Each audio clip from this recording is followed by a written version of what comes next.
पूर्ण देशभरासह राज्यातही उत्साहामध्ये नवीन वर्षाचं स्वागत करण्यात आलं। सरत्या 2024 वर्षाला निरोप देताना 2025 या नववर्षाचं स्वागत मंगलमय वातावरणामध्ये करण्यासाठी लाखो भक्तांनी राज्यातील प्रमुख मंदिरांमध्ये हजेरी लावली। त्याच पार्श्वभूमीवर खानदेशी कुलस्वामी असलेल्या आई एकविरा देवी मंदिरामध्ये देखील भाविकांनी सकाळपासूनच मोठी गर्दी केल्याचं चित्र बघायला मिळत आहे।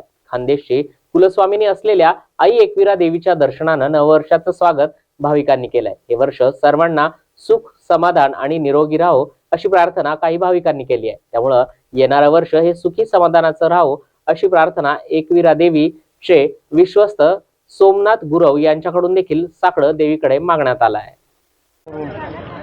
आज पांजरामाईची आरती आजपासून सुरू झालेली आहे।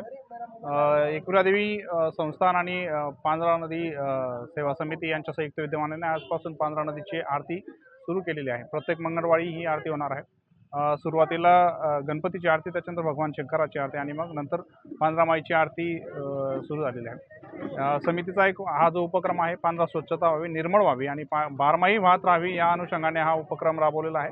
समस्त धुळेकरांनी या उपक्रमाला उत्स्फूर्त असा प्रतिसाद दिलेला आहे। समितीचा आणि उद्धव बाळासाहेब ठाकरे शिवसेना पक्षाचा हा प्रयत्न असेल की हा उपक्रम निरंतर सुरू राहावा।